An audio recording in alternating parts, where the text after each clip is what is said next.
Welcome back to WTS Live. Introducing the WRESTHINGS Brick Tee, made from 100% premium cotton, soft, durable, and ready for anything. Take a look at that artwork. Bold, powerful, and large, printed on both the front and the back. It's not just a tee, it's a statement. And let's talk details. WRESTHINGS woven label at the interior neck for that clean finish. Limited run, and they're moving fast. Don't wait. You know what they say. The price of the brick is going up. I'm Sam Blacks. Make sure you like, subscribe, and comment. Warning. The following views shared on this podcast are the unfiltered expressions of our vibrant personalities. We are here to dissect the pulse-pounding world of pro wrestling, from the epic battles inside the ring to the captivating storylines that keep us hooked. Our discussions may venture into unexpected territories, from questioning the creative direction or analysing the artistry behind the suplexes and submissions. Please understand that we aim to entertain, educate, and engage. But please also remember that we are just merely fans and observers, and we are actual wrestlers, not journalists or industry insiders. As we always say, by the Mandem, for the Mandem. Enjoy.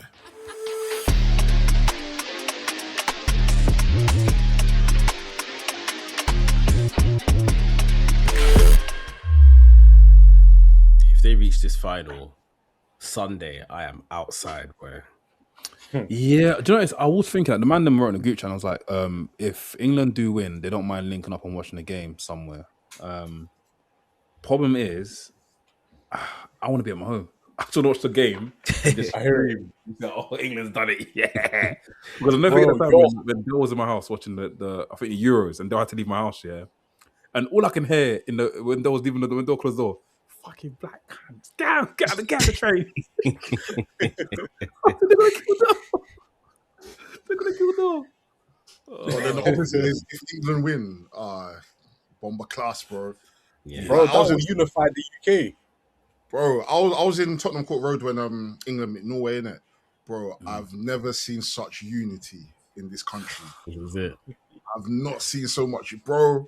I'm seeing the blacks and the Indians, the Jews and the Pakistanis, everybody just coming together, singing, bro. Like, it was crazy. So if England do win and get to the finals, it will be amazing. Yeah, if they don't, it's the black boys that caused it. So.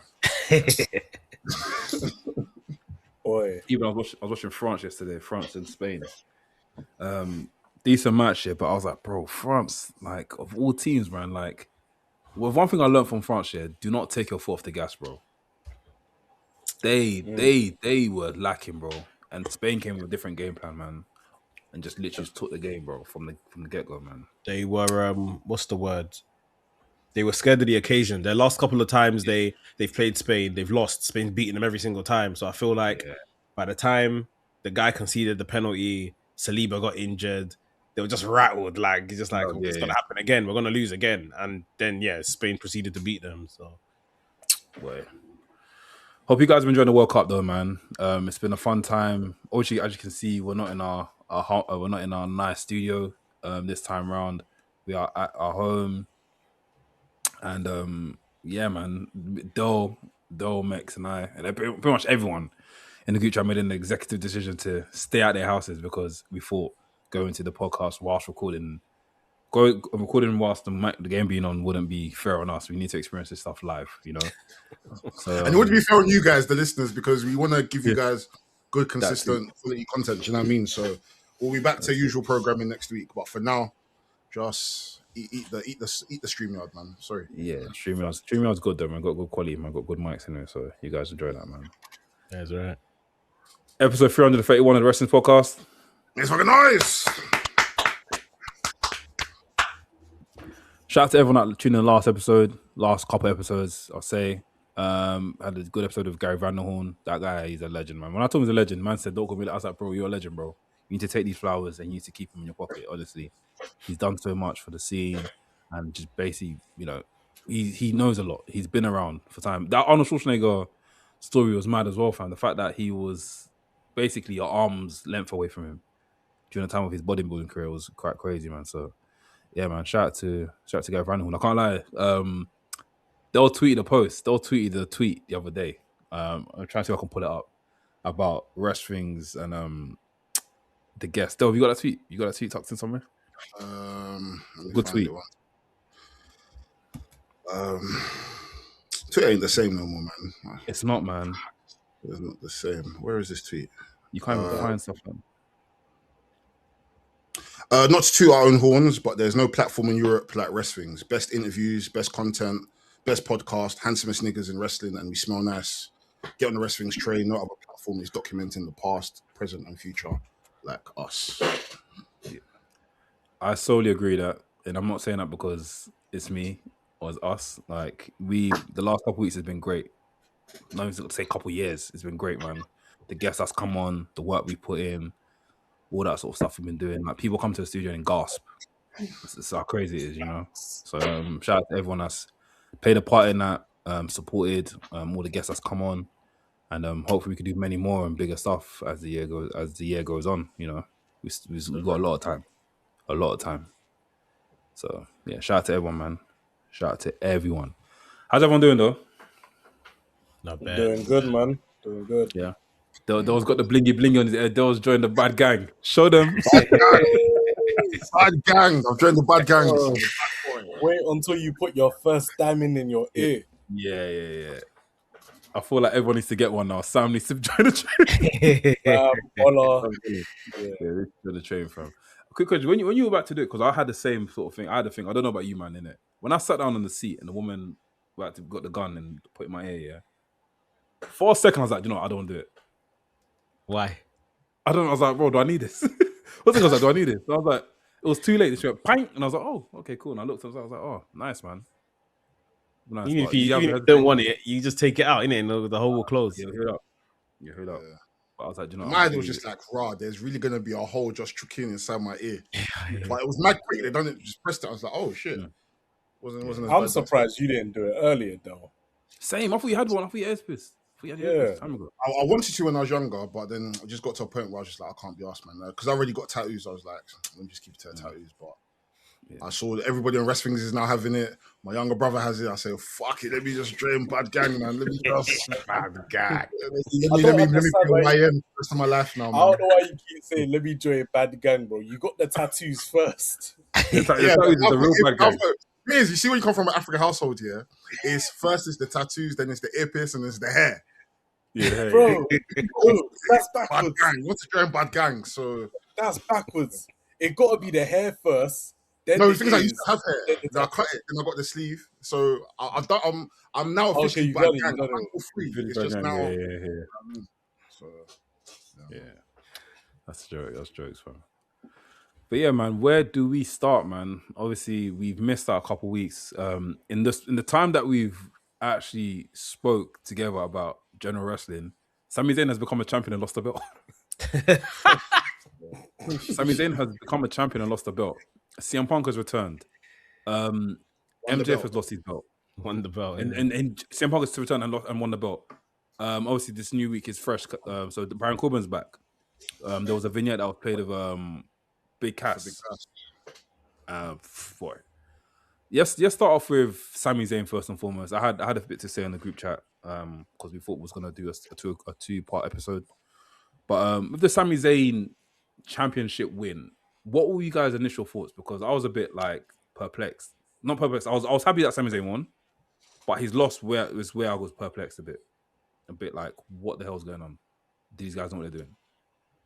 Yeah, the loss for me was the one that kind of hit me for six. I think I was that day, yeah, I was just thinking, I'm just tired of trying to work out what they're doing. And maybe that's our fault as a viewer. Like, I fully hold my hands up and think, we talk about it. It's always part of what we do. We have podcasts and we write think pieces online about this is what should happen or this is what we think is going to happen. And that day when he lost the title, I just literally sat back in my chair. I just let me just watch this thing and just see how it plays out because my head is hurting, bro. Like to have him surprise win it in Saudi makes sense, and I thought it was a good moment, even though we all thought that was going to be WrestleMania Saudi, whether that would happen. I said, okay, cool. Saudi, nonetheless, this happened. And then for him to lose it 9 days later, when he was doing all of that crap of Cody gets the title shot out on Raw, I'm thinking, you're not about to literally just find a way to take this title off this guy. And I thought it was going to be Brock to insert into the Oba story. And then it was not Cody Rhodes, who was the number one contender. It wasn't Jey Uso, who finished second in the number one contendership. It was returning CM Punk that came through the flipping garage into the arena, into winning the match. And I was just like, bro, I'm tired, man. Like, I thought they'd done it well. I thought CM Punk's return was really good. I thought the match with Sami Zayn was obviously very good. I just thought, though, like, where are they going? Is this very much just now, we know we need to raise people's attention, so let's just do something. Like, just for the sake of doing it, let's just do it. Let's just do this. Let's just do that. So I think it could be good for Sami if Sami goes on like a bit of a mad one right now when he eventually returns to TV to get his belt back or get a second chance. I think it could be good. I think it could be fun. And he's told his story and his character arc well, but now it's back to CM Punk and Cody. I say back, it's obviously a new feud, but Cody is still in the picture. Like, I don't know how I feel overall, but it's been okay. The thing is, if I was Obafemi, I'll be angry at everyone. I'll be vexed at everyone. Because one, I beat the top guys in the company as of yet during this King of the Ring run. I've now come and now I'm now having to put my King of the Ring win aside to face Brock Lesnar again, where I could have come and done a story where I was like, do I pick Sami Zayn? Do I pick Roman Reigns? Do you get what I mean? I think that story would have been a bit more nicer. And after, bro, if I'll be real, I heard that WWE are struggling to sell tickets with SummerSlam, whatever it is there. If they did Obafemi versus Roman Reigns for SummerSlam this year, they are going to sell out. They're going to sell. Let me know if I'm going crazy. If I'm going crazy, we're all going crazy together. It will sell. I don't think they need Seth and Roman for the title. I think I'm jumping things, but yeah. Seth and Roman is a massive match. At this point in both of their careers, single stars. I can't lie. I think Obafemi and Roman would be second to Seth and just as a match. I think Seth and Roman is a massive match, yeah. But I don't think either of them is going to help to sell out this arena. It's a 2-night SummerSlam. They're trying to do basically, I think, about 50K, 40K on both nights. And man, I only sold 25K tickets. Like, there's an inherent problem somewhere else, which is probably the pricing of the tickets, that is stopping people from getting there. Like, the stories are mediocre as well. They're not awful, but they're just not, but I don't know. Obafemi rejecting his title, or basically throwing away his title opportunity, doesn't sit right with me also. I think there is something there that, this was the plan. I'm going to go cash in my King of the Ring or whatever. But, if life takes you another way, then sometimes I have to deal with this first before I get back to the thing. Like, I get that. But I think that's the shakeup we needed. Even above Sami Zayn becoming world champion at this point, we needed to continue this Obafemi train to him winning the world title at SummerSlam. And that's where we've derailed. And now they're just kind of throwing other stuff at the wall to see if, what sticks. Yeah. Do you know what it is? Ever since Brock came back, that's what derailed everything. Because Oba even said it himself that he should be competing for the world title right now. But he knows that if he did, Brock would have came and ruined it for him. So, yeah, you're right. He has to deal with Brock Lesnar first. But they should have just kept Brock Lesnar retired at WrestleMania, man. Honestly, I don't think he should have come back, because that's actually derailed a lot of things. You can literally see the domino effect happening with that single return. I think that's a Brock thing, though. Or should I say a WWE thing? Because Brock throwing up the X at WrestleMania is him telling the audience, telling backstage, I'm done. I'm shooting right now. Like, it's over. I'm done, sort of thing, innit? Did he run that past the office? Probably not, knowing Brock. Like, I'm just literally just calling it a day here. And they're probably thinking, or it's a negotiation tactic for someone that's probably on some type of pay-as-you-play contract. He's probably thinking, if I retire here, and they're gonna be like, no, retire at SummerSlam, they can give me more bread for it. Like maybe that's his plan. Who knows? But yeah. But yes, like I was saying, sorry, back to Simon quickly, because I quickly just jumped in and probably come back to Bobo in a bit. But with the whole Sami Zayn stuff, obviously, I don't know. No, let's be honest here. We don't watch Raw live anymore. It's a bit hard to watch Raw live in the last couple months because of the World Cup and stuff. Don't know about you, man. Even if you didn't watch it anyway. Nothing anymore. When have I ever watched Raw live? I used to watch Raw live. That's me. I can't. I used to watch Raw live. I watched the first hour. Unless it's on at 6 o'clock in the UK or Saudi Arabia. That thing isn't interesting enough to keep me awake at that hour. I'm so sorry. The first hour when I'm going to bed. Don't judge me, please. Don't judge me. No, I wish I could actually watch it live, to be honest, but he's not even interested enough to keep me awake. That's the truth of the matter. And he's up editing as well, so he needs something that to too. say. Yeah, you have something to do. That's true. And by the time you finish editing, you're already sleepy from watching Raw, so you can't even stay for the whole hour. You can't even stay for the full 3 hours, bro. He's it. Not the rest tomorrow, bro. Yes, we wanted to put Gigi to sleep, so it makes sense, man. I don't bring that one. That's the craziest thing I've ever said, man. That's the craziest thing I've ever said, man. Shout out to Gigi though, man. A real WRESTHINGS group chat legend, bro. Yeah, Sami Zayn stuff. So obviously, Sami Zayn had a title, defeated Gunther and Cody in Triple Threat, which was a good match.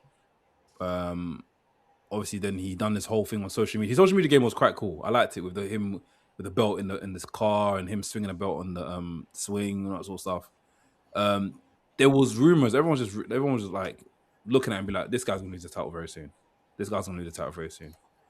And which he did against CM Punk. The problem with me with CM Punk becoming champion so quick is like it felt like a panic button from no panic. I don't know about you, man.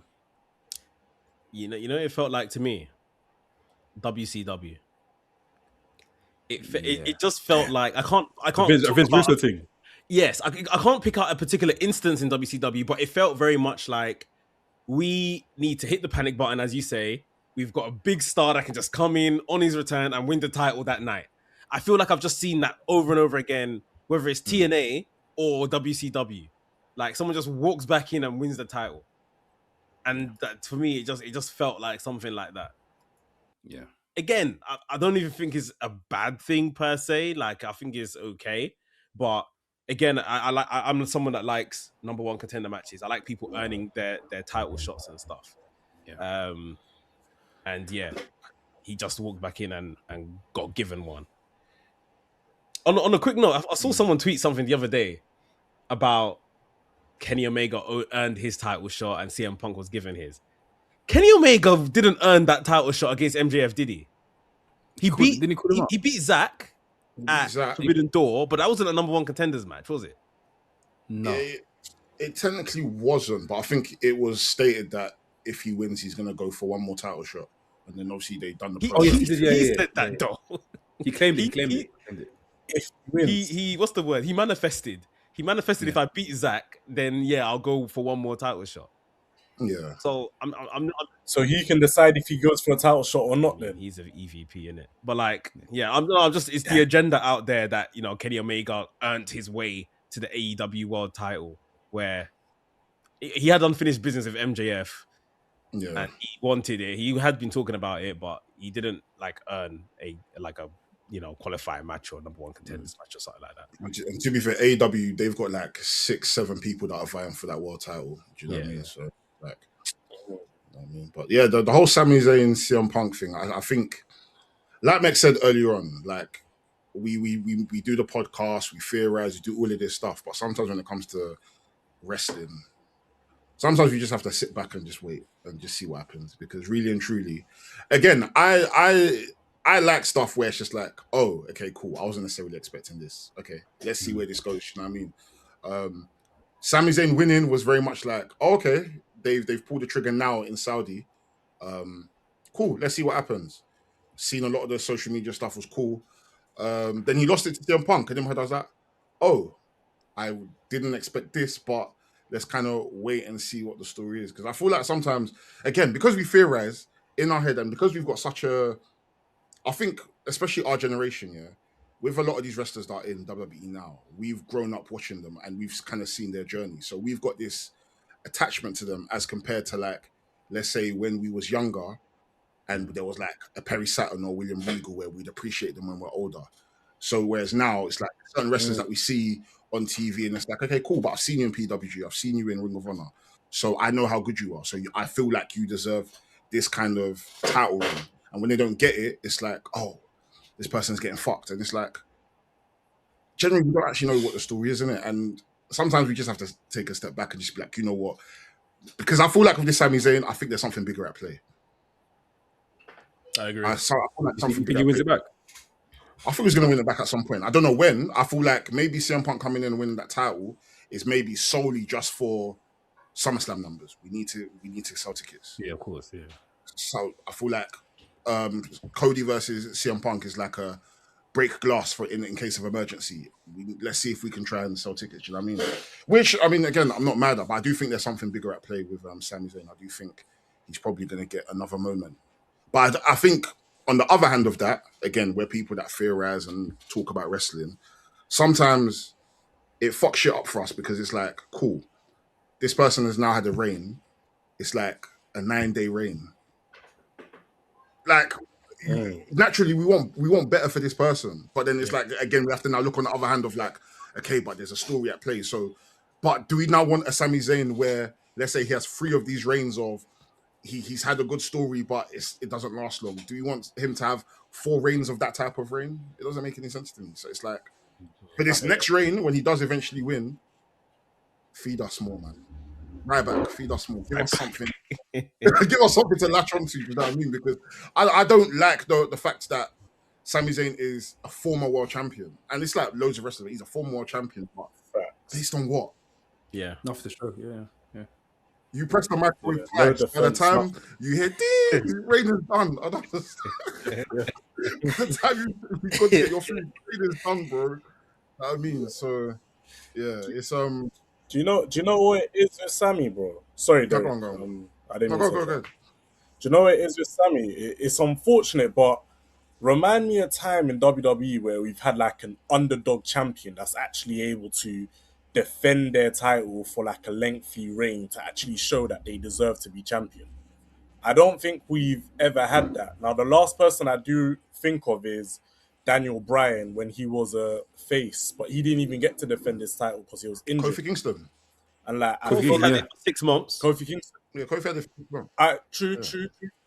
Kofi had it for 6 months, and then how it ended was just terrible, and he never got it back again. I just feel like with Sami Zayn, you had an opportunity to actually give a proper underdog story, and it just got cut short. So that he's forever going to be the underdog, bro. I think, like I said, I think, like Dale was saying, there's more at play here. Like, we saw his kind of seep into this whole bag of I'm the last real good guy and all of this kind of stuff, and you know he's only speaking to his ride or die fans and all of this other stuff he's saying, right?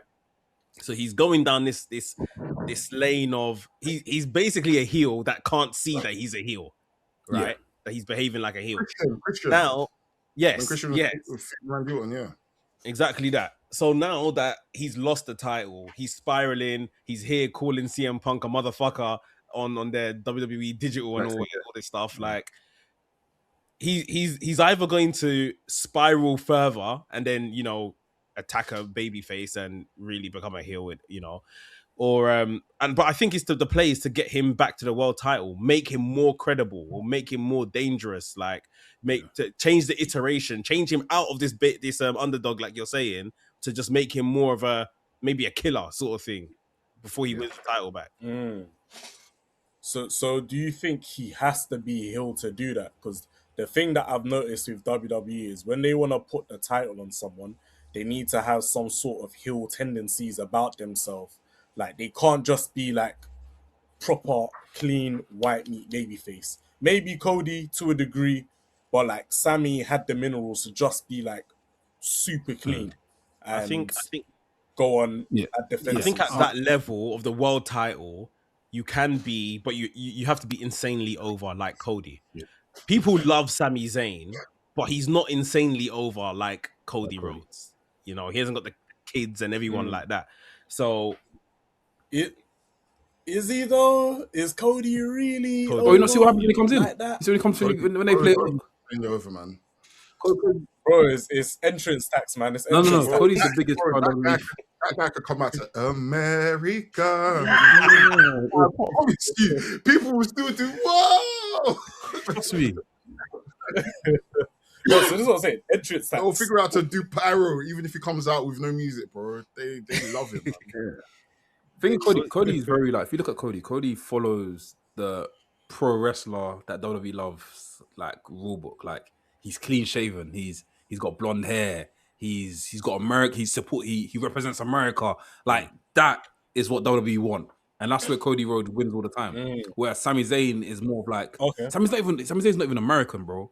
This guy's Canadian, bro. And if you want to go further than that, he's not even like what is he? What's the descent? Syria descent.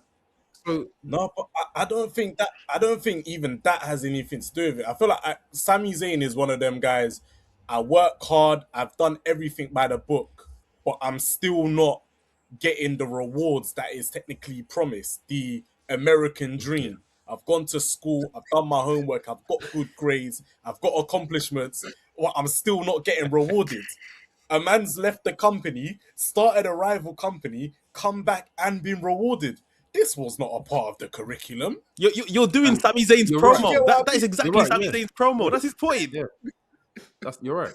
But that man, like you're saying, look how bitter you sounded when you said it. That man can't be a white meat babyface. He's not a bad guy per se, but like he's not a white meat babyface. You see what I mean? Like, so he's a victim of his Cody the other day when all of these lot were scrapping for his title. Man just went out there and told Nick Aldis, "Give me all of them. Give me Sammy. Give me Gunther." That's how he lost the title. That's a white meat babyface. Like I'm gonna take everybody. Like, come on, guys. You see what I mean? Like Sammy's here worming around, and I don't want to defend my title. Why am I defending my title immediately? Why am I defending it on Raw? Like I'm not a Raw superstar. That's not a white meat babyface. Yeah. I hear that. Yeah. I do have a question to ask you guys, and it's something that's been paining me in wrestling. So I want to ask you guys, at what juncture in your career, you maybe give me some years. At what juncture in your career should you stop being the fucking underdog? I think I'm so sorry. If you've been in the top company for 10 plus years, surely, and you've won the credible amount of belts, you've even main evented WrestleMania, you've had, at some point, come on, commentary can't be calling you an underdog. Even when they used to call Daniel Bryan an underdog, I was like, this guy that was kicking people's heads in bingos, this guy is an underdog. This guy can wrestle circles around the whole roster. You want me to believe this bearded man is an underdog? Fuck off. Do you know my honest answer? You guys might agree with me, yeah? I think the underdog chain can get taken off you once you've had that big feud against the top star and you've had a stellar match with him. For example, let me know. So, for example, say if Akira Tozawa had a match with Roman Reigns. He didn't win, but he won the crowd's heart over. You see it? The underdog thing has been ripped off his name. This guy he's got scabs now. He's got a chain now. You see it? That's when I feel like the underdog thing can come off. After that, they should never mention underdog ever again. Because I even apply that to like when I commentate at Hustle. When Donnie was first fighting off with Nina Samuels, I was calling him the underdog. When he had a match with Tate, he was called the underdog. But after that, when he does those two matches, he's not an underdog no more, bro. He's got minerals to go on and do other stuff. So I think once you have that big, not marquee match, but that main match with like the big star, even if it's on SmackDown, Raw, Heat, and you didn't win, but you still gave a great match, still gave a great performance, bro. You're not underdog no more, bro. Yeah. Sami Zayn. I think that's perfect. Sami Zayn being an underdog for 11 years. Crazy. WWE main roster career is absolutely insane. Like Sami Zayn is 100% the underdog when he makes his debut against John Cena for the US title. You're 100% the underdog there. Yeah. And obviously some other places here and there in his career.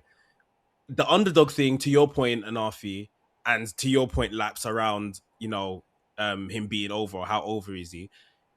His underdog status officially probably should have stopped when he faced Roman Reigns in Montreal for the world title.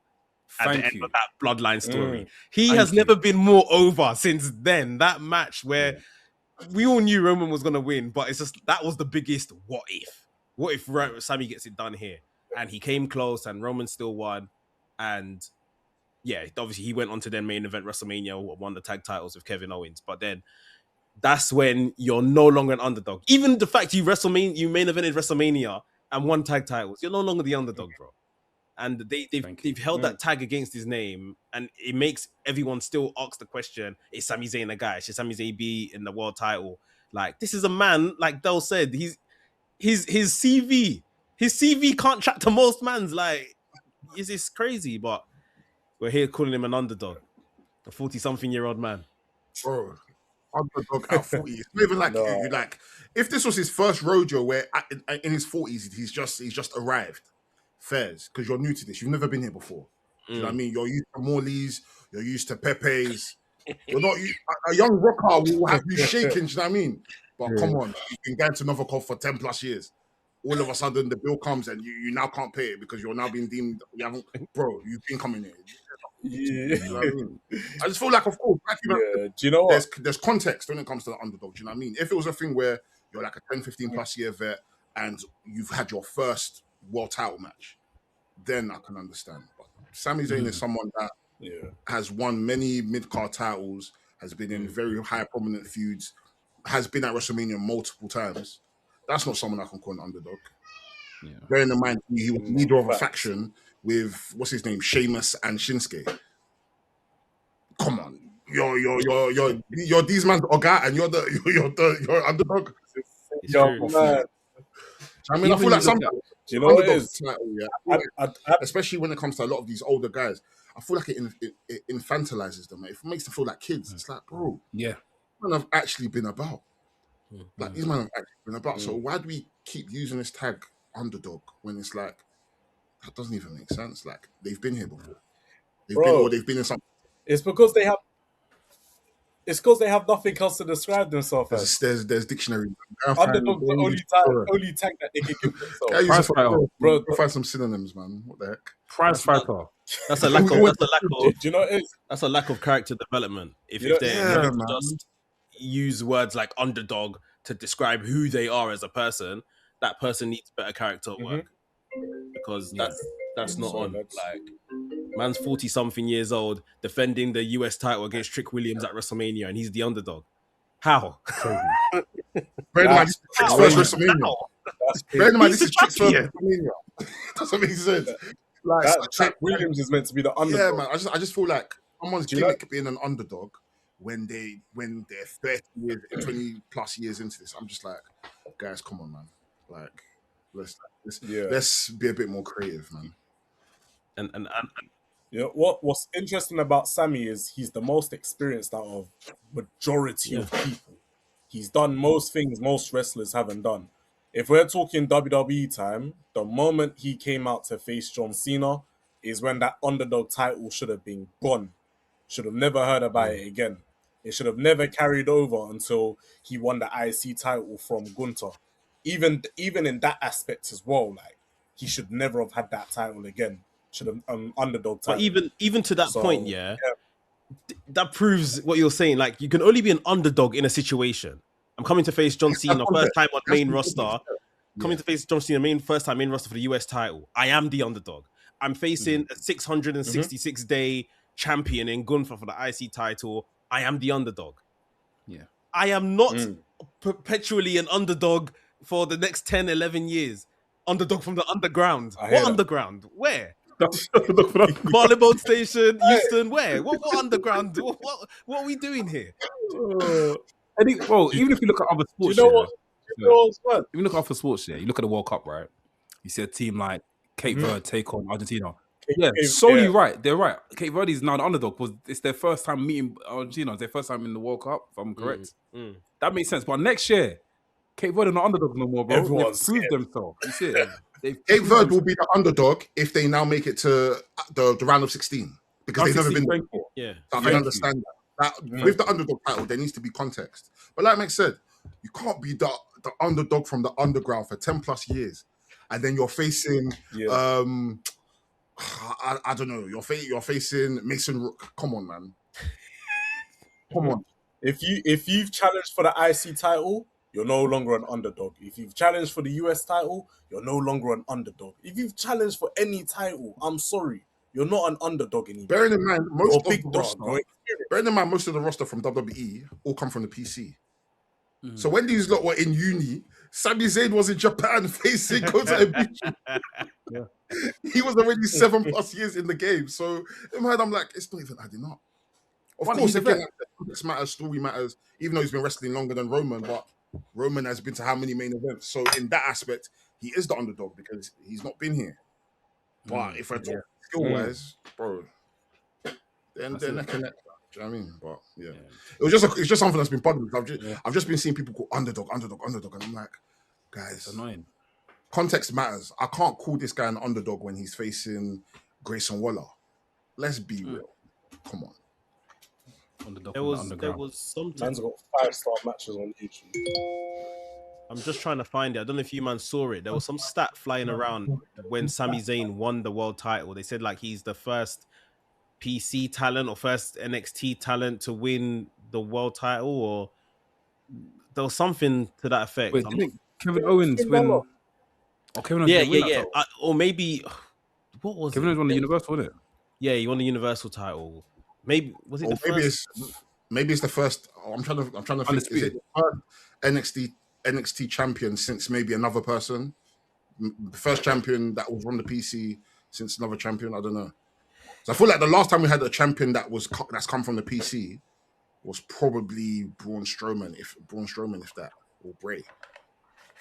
Yeah, I don't know. I might have to find it, but there's some kind of stat like he's the first man that was in NXT that's become world champion, or there's something to that effect. But I'm not saying it right because there's been others, so that's why I know I'm not saying it right, whatever it was. But Gunther's not from the PC.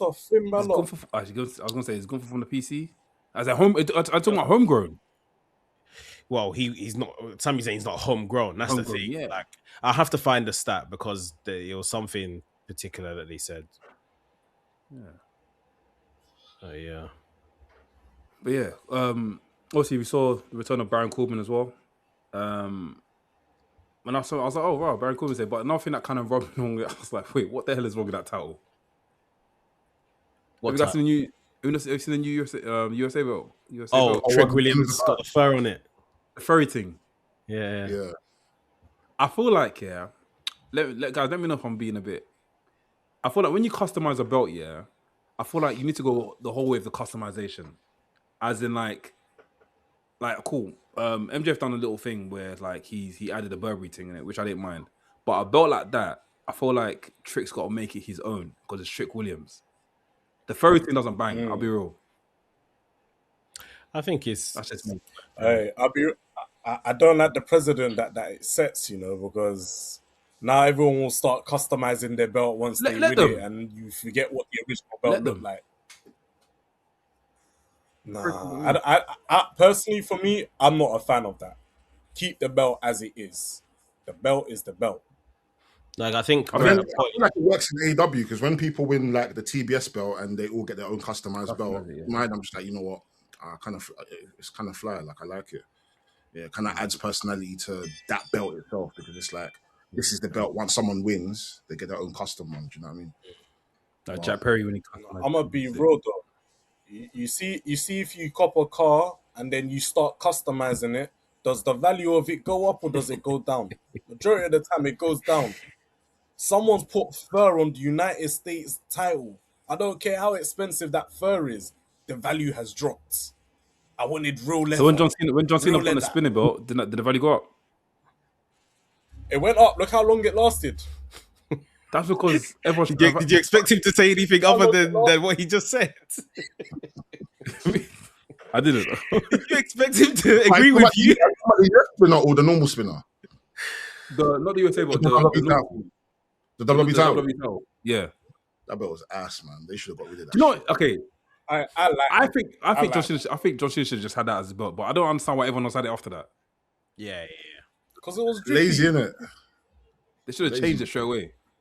But yeah. I think I don't mind the mid card titles, like Del said, having a bit of personality, people bringing their own kind of thing and flair to the mid card titles. I do think the world titles and stuff should stay as it is. Like that's why I think particularly the IWGP belt, like a lot of them, in fact, of the New Japan belts, the IC one, you could see like the tattered leather, you can see the worn down. This is like being passed from person to person. This isn't a gimmick, This is the belt, But obviously with WWE, it's a merch opportunity and all of this kind of stuff. So,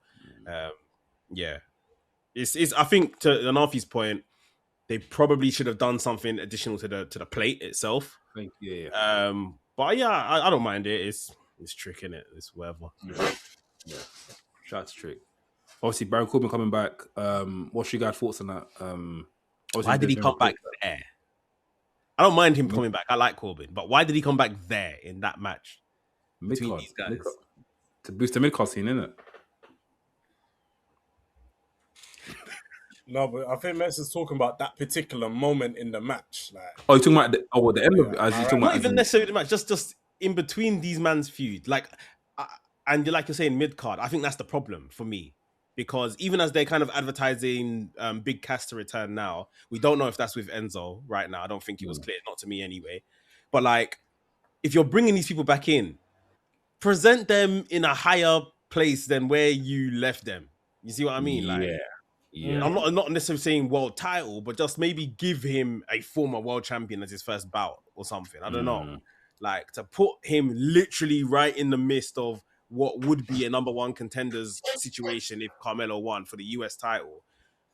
Did Baron Corbin return to WWE for the US title? Is that it? Like, is that you see what I mean? Like, I just feel like they could have just done something a bit better. Maybe this might be too high. Maybe it's too high. But like, give CM Punk's a challenger for CM Punk to just beat. A first defense or something like that. Or maybe even just revisit a story that he was last in. So, like, I don't know, maybe you guys might even pull your nose up on this here, but coming out against Division and Braun Breaker's his old tag team partner. Yeah, Braun, what are you doing here? Oh my! I mean, him and Braun were both more interesting as tag teams. Or Cody. Obviously, Cody's now in the stuff with Punk, but I mean, if we want to move Cody away from the title for a bit, Baron comes out, attacks him, and it makes Baron feel bigger all of a sudden. No titles involved. Let's just tell a story between these guys. Yeah. But he's literally, his NXT run as a tag team with what's his face, Braun, rehabilitated him somewhat. But they've put him, they've put him back into like 2018 Baron. That's how they've reintroduced him, even forgetting all the good stuff he done just before he lost his job. So we'll see how it works out for him. Cass and Enzo is the one I'm interested in, how they're going to present them or present Cass if it's just Cass coming back. Or what was his there's Cass in it, his WWE name. Yeah, Big Cass. Big Cass, yeah. You can't bring Big Cass back without Enzo. Yeah. I mean, the money says that is in both of them because they were mad over in NXT times, but like, for what tag division? Like, doesn't make any sense. It just doesn't make sense. Like, it doesn't make any sense. I'm even surprised that WWE are even bringing back Enzo, bro. I don't know if you guys remember the whole thing of when he went to the crowd. He wasn't guilty though.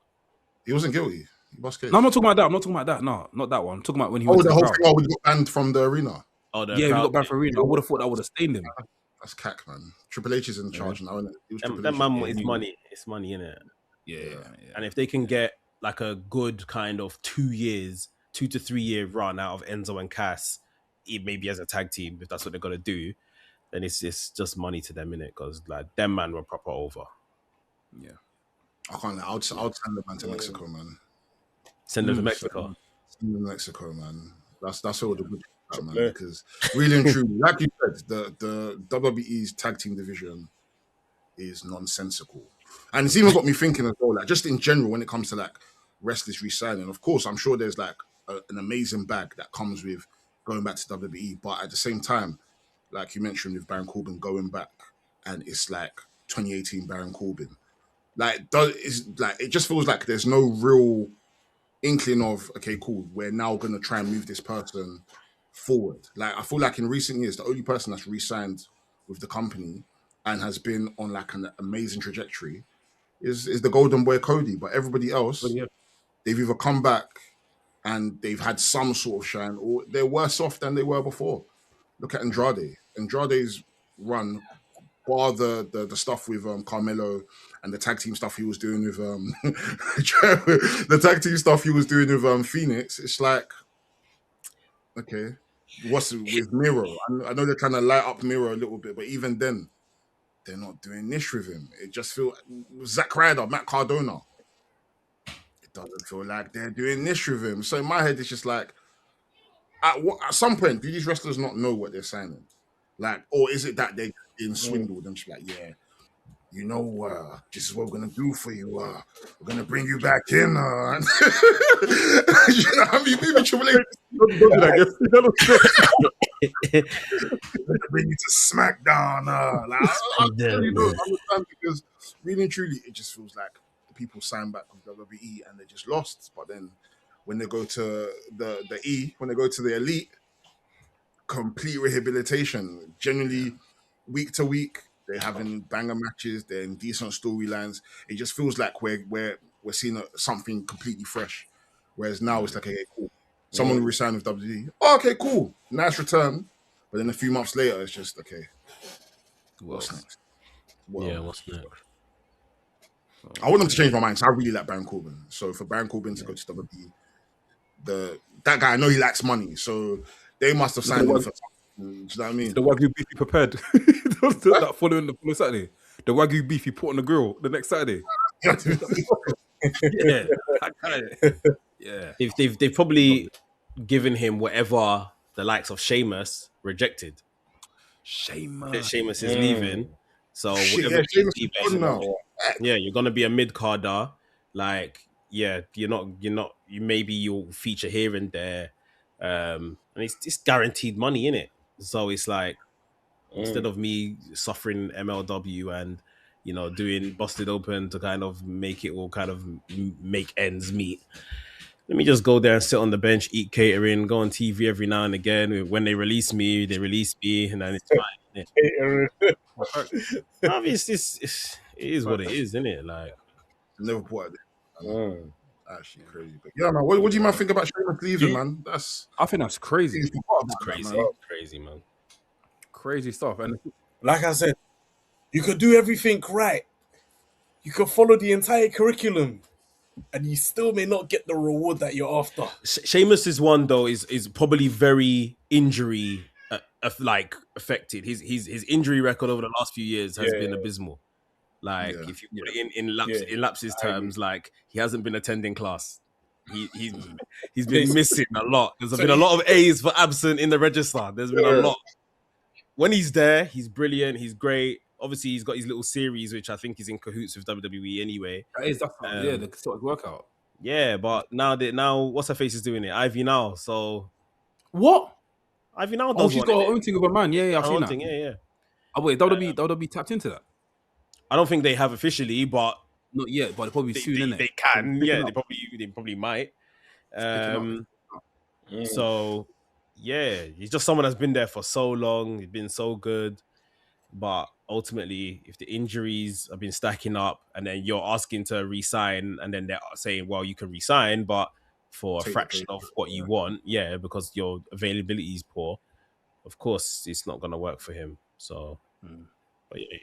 I remember when we were discussing the whole the wrestler that might have been the one to take the pay cut, and I think I mentioned Sheamus. I was like, I think it's him, but I'm glad to hear I was wrong. I'm glad to hear that you were smart enough to reject it, because really and truly, like I said, that guy's really injury prone. But I feel like, as much as he was like, how do I describe him? He was a top guy, but he wasn't like the upper echelon. It was like it was higher than upper mid card, but lower than like the Cody's, you know what I mean?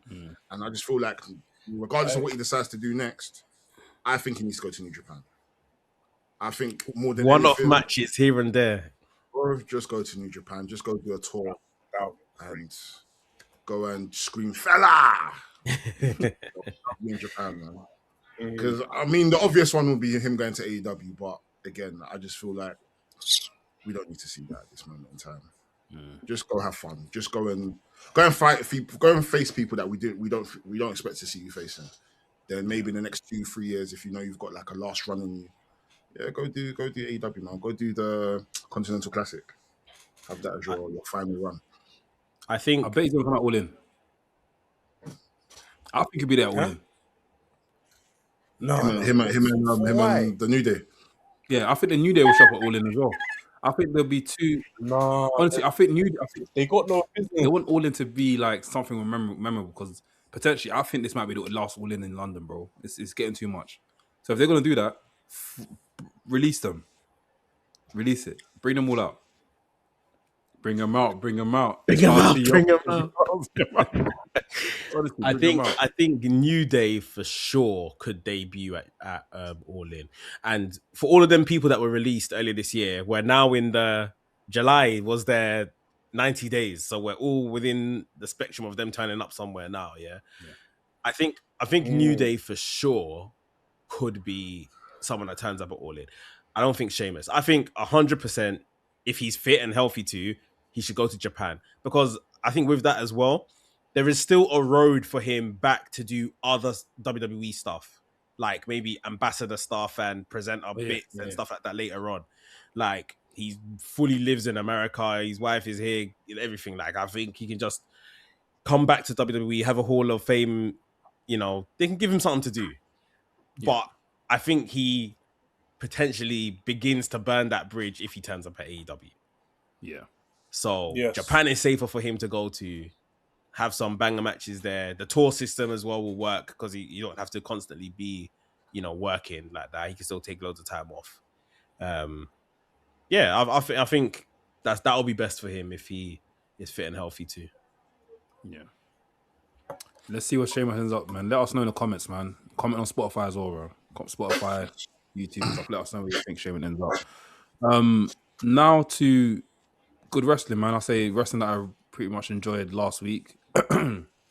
So we had Beach Break when AEW done Beach Break, and I thought it was good. I thought it was a great time, man, watching it, man. And do you know what it is? I deeped, yeah. I need to start watching AEW on ITV more. On ITV? Yeah, the coverage is great. Like it's just easy. Like obviously having to do the whole backdoor thing is nice, but ITV is just perfect. It's too late though. It's when is it? Late, Friday at 11 p.m. or something. Friday, yeah. But it's I think it's easy to consume. It's on your TV. Just turn it on and watch it. That's how I managed to watch the show. It's on my laptop on Thursday morning though. Yeah, but when you're watching on the TV, there's distractions pop up. Hey, do you want to go to the pop up TV? Yeah, but if you use the document that Saf sent us, you can just mirror it to your phone. Mirror it from your phone.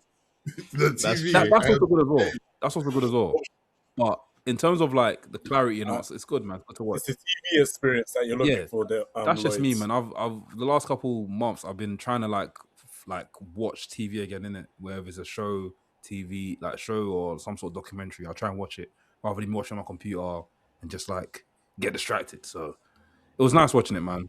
What I will say is, do you remember a couple Wednesdays ago, I was in Nottingham.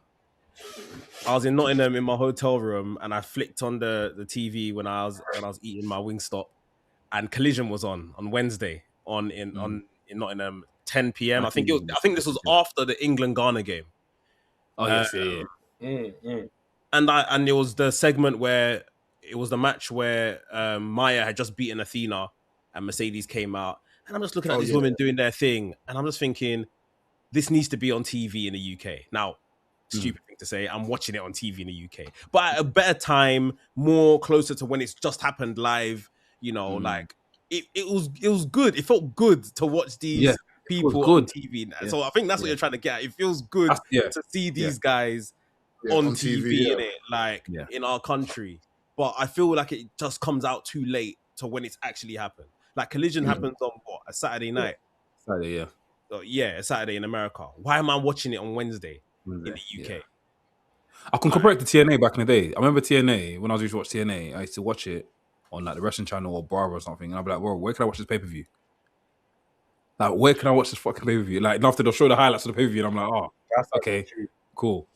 But I'm still locked in because I'm like, "This is TNA." That's You see what I mean? But yeah, it's nice. Like you said, it's nice to see these guys on our TV, like national TV. So, shout out to AW, man. Let's talk about the main event. Obviously, one of the the most, before the main event, first and foremost, Don Callis family. Yeah, there's something in the Don Callis family that, like a recurring virus, I can say. Cool, I get that Don Callis has got all these guys, and the testosterone is mad high, egos are mad high, and that. Does there need to be a point where these men are all cool with each other, or you guys don't mind?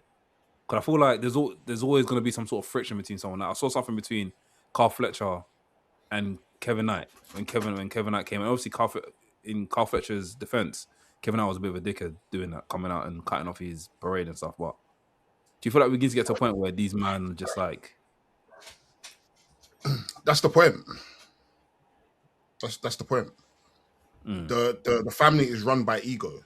You see, the top guys of the family, they're all egotistical. They all want for themselves. Whereas the more so jobber guys, like the Lance Archers, the Trent Berettas, the Rocky Romeros, they're happy to be there, man. They're trying to be the glue, but at the end of the day, they're losers. But the top guys, they all want to be the top guy for Don, and if that person's gonna get in their way, they're gonna go about and do things their own way. Do you know what I mean? So, I think it worked for Don Callis because again, they're not a faction that like each other. They're there by convenience. They're all there because they know they want Don to be able to get them to where they want to get to. Do you know what I mean? And if they don't eventually get there, like we saw with Andrade, he's gonna fuck off. He's gonna get on with what they need to get on with. How you know? So they're gonna get on. Like, I think the beauty of Don Callis is knowing that he's gonna get so many people, but then knowing that he's had so many people come through those doors and be like, yeah, I got this person to where they want to get to. And I think for him, outside of maybe like a Carl Fletcher and an Okada, and maybe more so like a Takeshita, he doesn't care because he's gonna end up finding someone that's better than them in his eyes. Look what he did with Kenny Omega. Kenny Omega was his golden goose until we got Takeshita, and then all of a sudden Takeshita is better than Thing. He was calling Takeshita the Alpha. Alpha, yeah. Carl Fletcher's the Alpha, so he's gonna. For him, his convenience. That's what brings his faction together. It's not because he likes this person. It's not because he likes this person. It's what can this person do to get me money? That's why he'll work with someone like an MJF.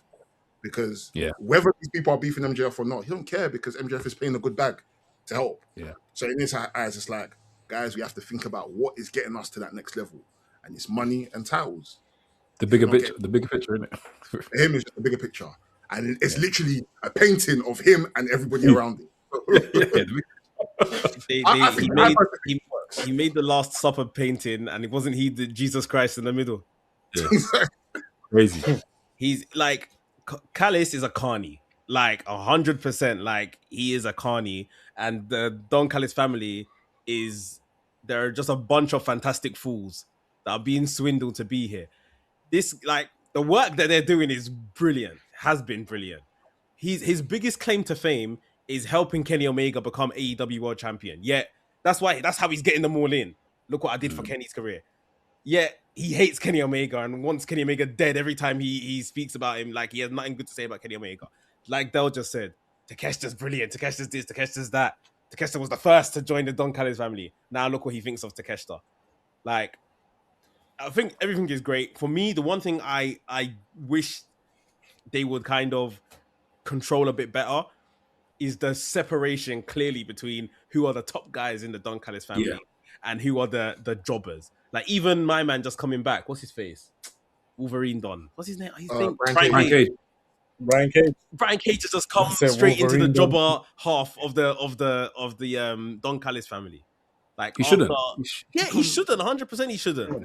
But like, that's where he's went. Like, I just wished, like, all of them of that kind of, this is going to be the next up kind of guy, like the Fletchers and the Okada. I mean, Okada's Okada, but Fletcher, Kevin Knight, all of those kind of ilk of guys, Andrade, and then it's like a real battle between who's going to get to world title, and we see what we see now on TV with them man there that are just taking pins, and like I just don't know, like it provides for me. There's just two halves of the Don Callis family in it.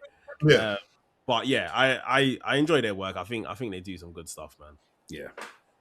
I do think for the most part, when it does come to factions, I think the beauty in factions is knowing that regardless if so and so is a fall guy, for the most part, there's still this synergy of knowing that as a unit, these people are going to come together and they're going to do damage.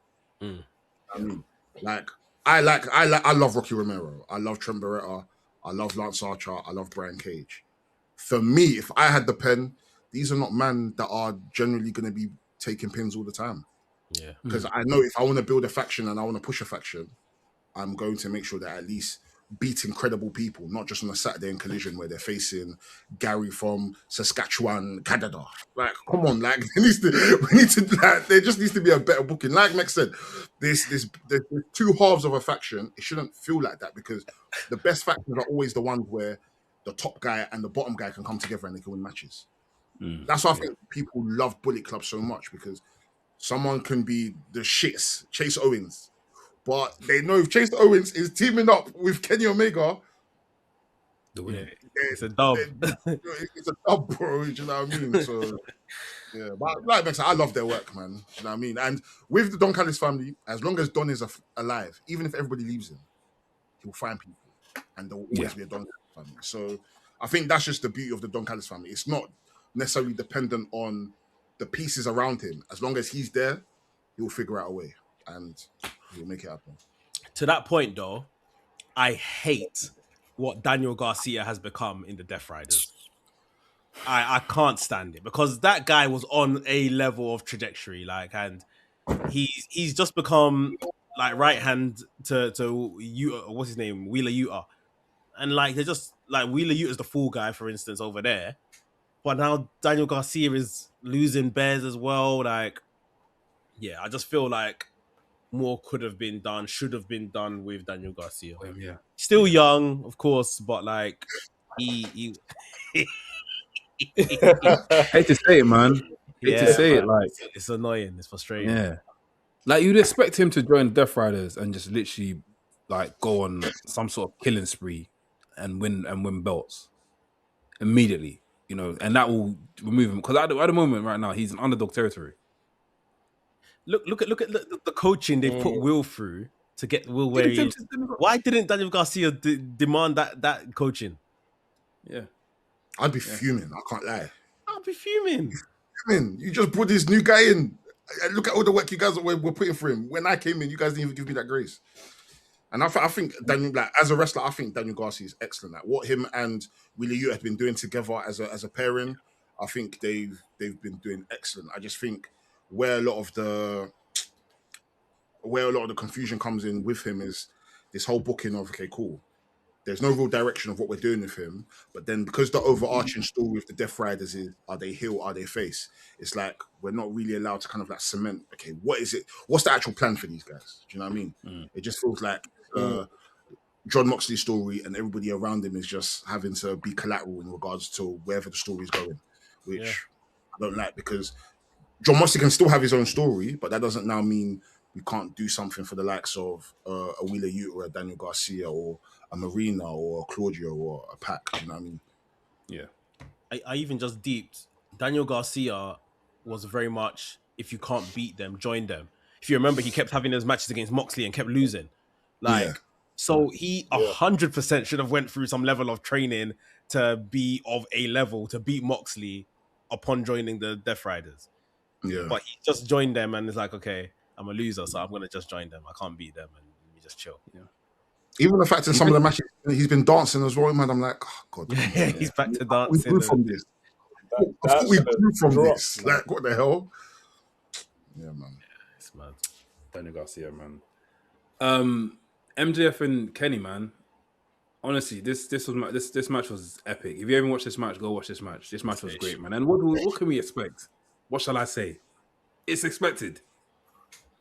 You see these two people on the card in the bracket, and you're like, yeah, these men are gonna smash it regardless, and they did smash it. What was you guys' thoughts? Obviously, going into the match, we all pretty much knew that Kenny was gonna win. Kenny was gonna be the guy that Will Ospreay faces at Wembley, bruv. But yeah, what was you guys' thoughts overall? I still had a bit of doubt because obviously they've got this AEW redemption pay-per-view coming up. So I thought, will he lose here or get cheated out of it? And then he'll get that one extra chance at redemption and gets it done. Yeah, but as the match went on, I just thought, yeah, they built up the heat seeker very well to the point where when MJF hit it, I said, Kenny's done. Kenny's cooked. They've massacred my boy. And then he kicks out. And I thought, okay, cool. We're still on the road. I could have done without the Will stuff, like Will coming to try and save Kenny Omega. Like, I thought it was just me. I hated that.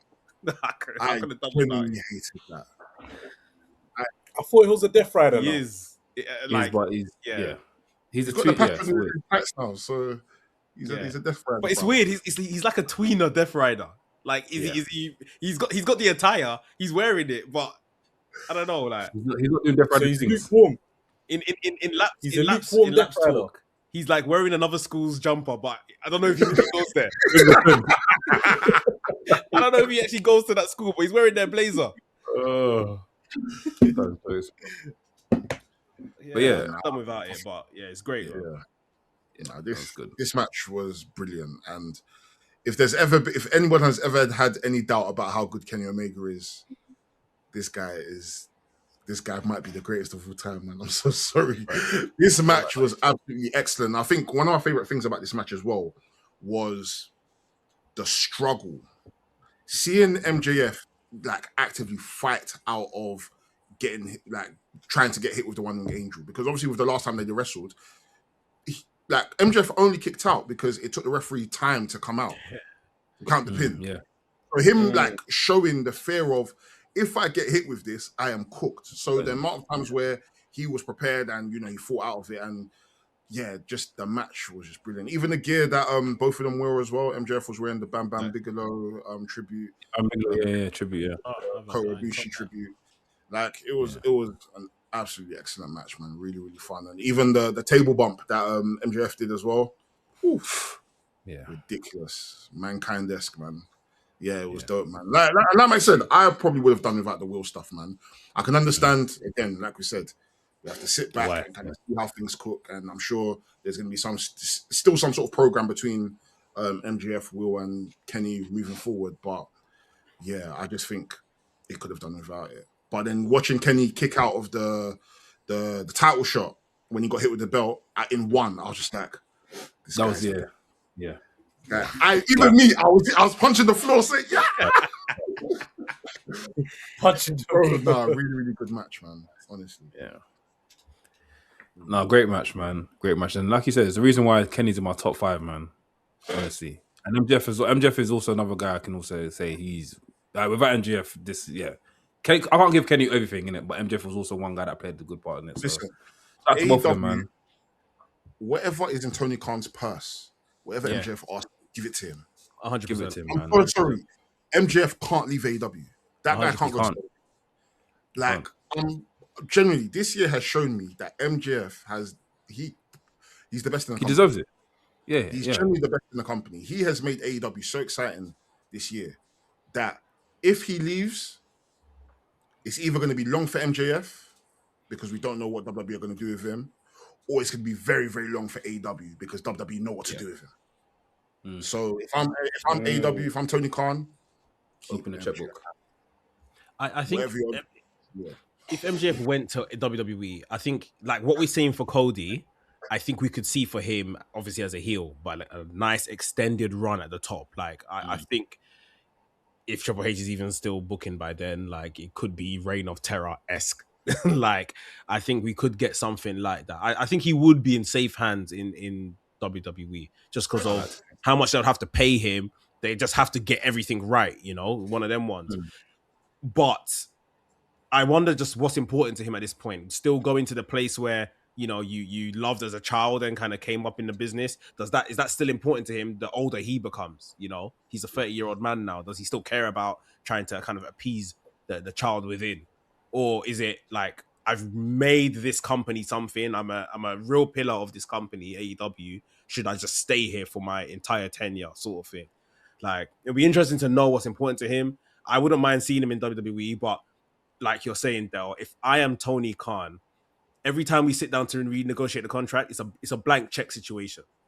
Yeah. Right? How many zeros you want at the end, and I'll cash the check and it'll be in your account tomorrow, bro. Like, we just In continue. fact, which card do you want? Do you want the Starling?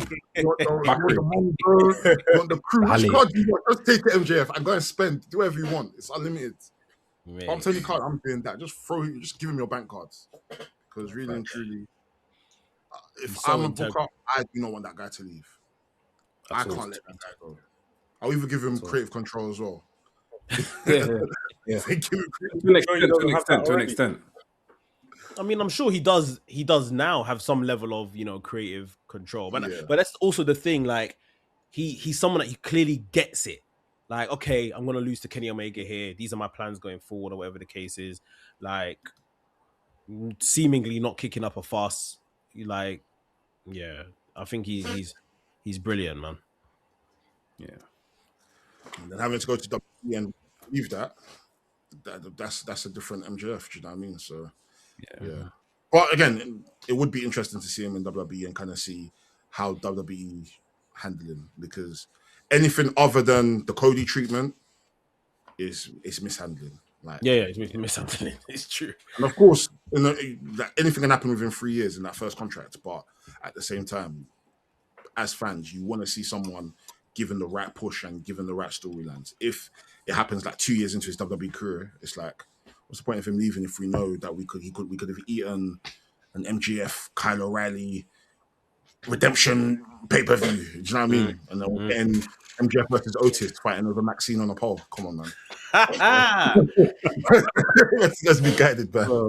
Well, yeah, guys, man, we're gonna close here. We'll be back in the studio next week. Hopefully, Del be joining us, right? Yeah, we've got Del coming in the studio. Del Tevic, man. Shout out to Del Tevic, president. He'll be joining us next week. Guys, make sure you guys get your tickets to Hustle August 6th, if I'm correct. Yeah, August 6th. Link will be in Hustle's bio and also in the description below. We're back after, obviously, the World Cup finishes this week. So after next week, you'll expect content. Probably get some stuff on the vault as well. So we'll be back on that. And yeah, man, it's coming home, bro. It's definitely coming home. We just have to see what happens on tonight.